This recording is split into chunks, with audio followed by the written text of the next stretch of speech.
I'm Pete from Project Heaven, and this week we're talking about wiring. Today we're going to talk about crimping tools. If you didn't see our last video, that was on soldering, so check that one out.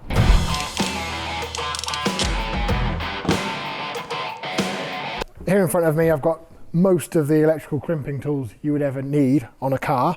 First of all, actually I'll start off with side cutters. You need a pair of side cutters, that's pretty basic. Strippers, here's a couple of different types. These ones are quite good if you've got to get into an awkward spot. You can sort of feed your hand in and pull a little piece off there, but they're a bit slow and a bit fiddly. These are my favourite type of stripper. They're really fast. You just go like that and it just flicks off the material off the end of the wire. So now, crimpers. First one we've got here is an insulated crimper. The 3 different dots represent the 3 different colours of crimp, which are also relate to their size. So the yellow ones are for larger gauge wire, the blue for medium, the red for small. What people often do with these is they will use the correct crimp, say, but put a wire that's too small in it. So that's really meant for sort of 6mm, 4mm cable, and someone will go, oh, I haven't got the right crimp, so I'll double over a 2.5mm cable and put that in. But you can't do that. You've got to choose the appropriate crimp for the appropriate job. Now the other thing is, when you put the crimp into the crimper, it's actually handed. So on this side there's like a flat anvil, and on this side it's curved. Where the flat anvil is, that's to crimp the top half of the crimp where the wire goes in, and where it's curved, that crimps the back end of the crimp, which holds the wire's insulation in place. Another thing with these crimps, I see all kinds of badly crimped versions of these. If you don't use the proper crimping tool, if you just use some pliers, the wire will pull out. What also I see is people taking off too much insulation, and you've got the wire hanging out the back of the crimp. Again, that's no good, because that's going to short onto something. I also see people trying to put 2 wires into one crimp, and you can do that, but you need to flatten the back side of the crimp off so you can get the insulation in as well. Also, if you're going to use these crimps on a car, I actually don't like using these crimps on a car unless, after I've crimped them, I cover them with some heat shrink. Okay, so the next crimper we're going to talk about is the non-insulated crimpers. You need quite a few different versions of these for all the different sized uninsulated crimps you get, and the wire. Again, with these crimpers, they're handed. If you look at them, you've got to see that one side is where the wire gets crimped, and the other side is where the little tags on the back of the crimper, on the back of the crimp, go into the insulation and hold it on the cable. What I normally do is I squeeze the sides of it a little bit, put it into the crimper, and then crimp. The next type of crimper is a ferrule crimper. So I've got 2 different styles of ferrule crimper here.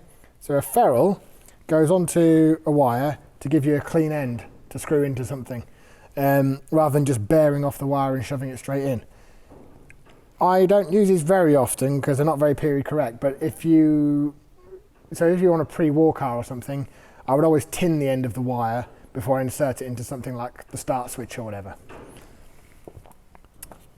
The 2 crimpers are different. One crimper just crimps the top side of it, and the other crimper actually crimps all 4 sides at the same time. Okay, so the next crimper we're going to talk about is a Lucas crimper for these like little Lucas bullets. These are very prone to pulling out when they're not being crimped properly, because you've actually got to make sure you pick, there's lots and lots and lots of different sizes of these Lucas bullets, and you've got to get one that's a very tight fit to the cable. That's the first thing. The next thing is, if you buy these cheap Lucas crimpers, they have a tendency to actually cut the crimp in half, and often they're just not strong enough. They don't do a proper job. They don't crimp all 4 sides of the crimp at the same time. The best crimper to use is this ratcheting one here, which crimps all the way around the outside and gives a good solid connection. But nevertheless, I still like to solder as well as crimp Lucas connectors, just to make sure. Now the last crimper we've got is the like battery terminal and large terminal crimpers. So this one's hydraulic, and it comes with various anvils on it. So you just put the crimp in and then just keep pumping it up, and slowly it'll crush the crimp. This crimps with about 10 tons of force, so you know, if you're doing a big cable, you need to be using one of these. You don't want a large, heavy gauge cable coming out with a high current carrying capability, flailing around inside your car, welding everything together. And then the last crimper is this big one here, which is actually this is a battery terminal crimper. You set it to the wire size on the side here. You can put it in a vise at the bottom, and then you can get all your weight on that and crimp that in. So just to summarise, the most important things to remember when you're crimping wires is to strip off the right amount of insulation off the wire so that the crimp is engaged properly. The next thing is to make sure you're choosing the right size crimp for the job, and of course using the right crimping tool for the job.